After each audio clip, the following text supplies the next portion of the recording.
Bonjour à tous pour un nouvel épisode de Pourquoi Padre. Nous avons aujourd'hui une question de Giampaolo. Pourquoi dans le Notre Père utilise-t-on « qui est aux cieux » et plus loin « que ta volonté soit faite sur la terre comme au ciel ». Cher Giampaolo, je crains qu'il n'y ait pas de réponse très satisfaisante à votre question.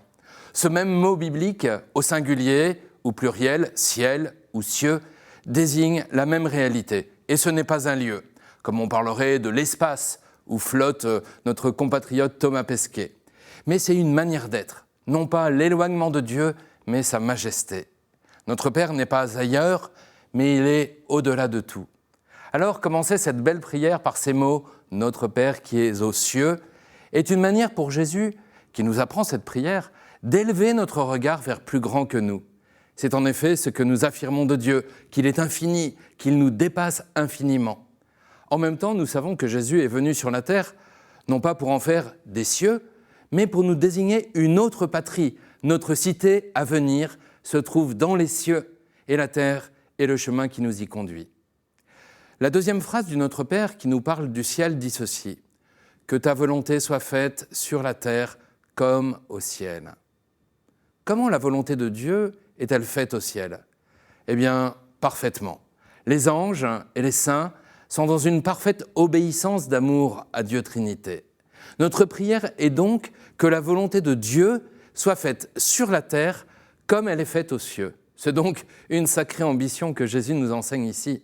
Non seulement que sa volonté soit faite sur la terre, c'est-à-dire sur toute la terre, mais également que cette volonté soit accueillie par tous les hommes comme elle l'est au ciel. Cela nous semble impossible ? Oui, effectivement. Il y a toujours en nous du péché, de l'égoïsme, de l'orgueil qui empêche cette volonté d'être pleinement accueillie dans nos cœurs. Mais justement, Jésus nous apprend à demander à Dieu l'impossible. Aux hommes, c'est impossible, mais à Dieu, tout est possible. De fait, c'est Jésus lui-même qui nous montre que cette volonté a été pleinement obéie sur terre par lui. Il a toujours fait ce que le Père voulait. À chaque instant de sa vie, Jésus reste comme branché sur la source divine.